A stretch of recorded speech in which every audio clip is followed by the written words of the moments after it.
सोचिए, घर में शादी की शहनाइयां बज रही हों और अचानक मंडप से दूल्हा ही गायब हो जाए, कैसा लगेगा? आज हम जिस पौराणिक कथा पर बात करने वाले हैं उसमें कुछ ऐसा ही हुआ था।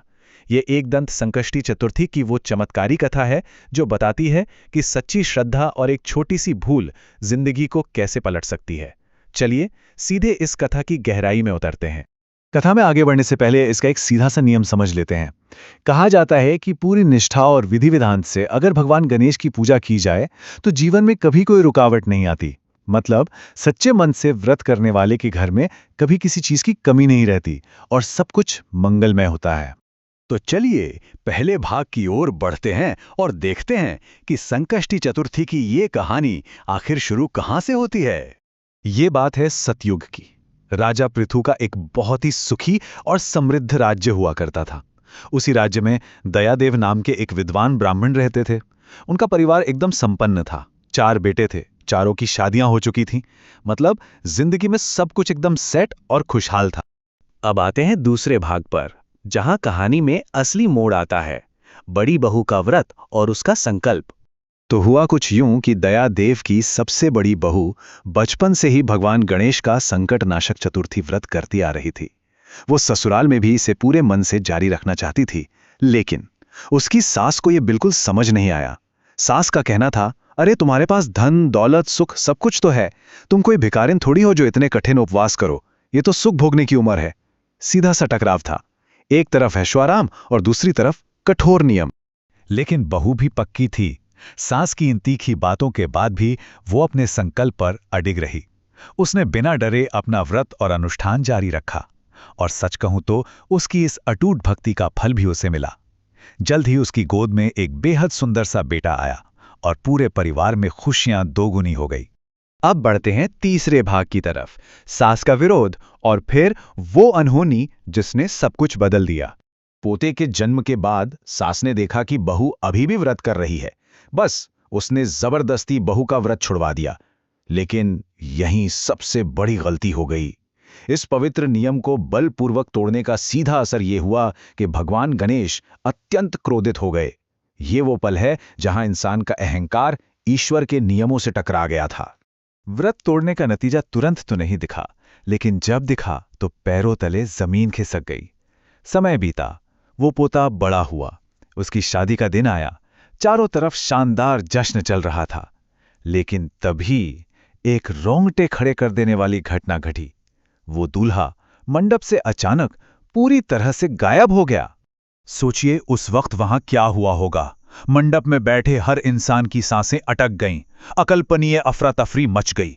हर किसी के चेहरे पे सिर्फ दहशत थी और जुबान पर एक ही सवाल, आखिर लड़का गया कहां? उसे किसने अगवा कर लिया? लेकिन जवाब किसी के पास नहीं था। उस मां का जो हाल था वो शब्दों में नहीं बताया जा सकता। उस असीम दुख में वो रोते बिलखते सीधे अपनी सास के पास गईं और बोली, मां जी, आपने ही जबरदस्ती मेरा गणेश चतुर्थी का व्रत छुड़वाया था ना? उसी का नतीजा है कि आज मेरा बेटा गायब हो गया। पूरा का पूरा परिवार इस भयानक सदमे और दुख में डूब गया। अब आते हैं चौथे भाग पर, जहां ब्राह्मण के वेश में गणेश जी आते हैं और कैसे एक हारी भी भक्ति फिर से जागती है। अपने बेटे के लिए तड़पती उस मां ने उसी गहरे शोक के बीच एक बहुत बड़ा फैसला लिया। उसने पूरी उम्मीद और भारी पछतावे के साथ अपना मासिक संकटनाशक गणेश चतुर्थी का व्रत फिर से शुरू कर दिया। इतने बड़े दुख के बावजूद भी ईश्वर से क्षमा मांगने के लिए वो हर महीने व्रत करने लगी। यह उसकी अद्भुत आध्यात्मिक शक्ति थी। लेकिन कहते हैं ना, ईश्वर परीक्षा भी बहुत कड़ी लेते हैं। एक दिन भगवान गणेश खुद एक बहुत ही कमजोर और भूखे ब्राह्मण का रूप लेकर भिक्षा मांगने उसके दरवाजे पर आ गए। उन्होंने उस स्त्री से कहा कि उन्हें इतनी जोरों की भूख लगी है कि उन्हें बस भरपेट भोजन चाहिए। अब उस स्त्री की श्रद्धा देखिए।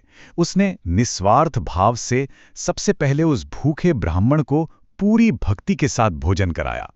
फिर एक अतिथि मानकर उनकी पूरे सम्मान के साथ विधिवत पूजा की और आखिर में पूर्ण श्रद्धा के प्रतीक के रूप में उन्हें नए वस्त्र भी दान किए। उसने अपनी सेवा में कोई कसर नहीं छोड़ी।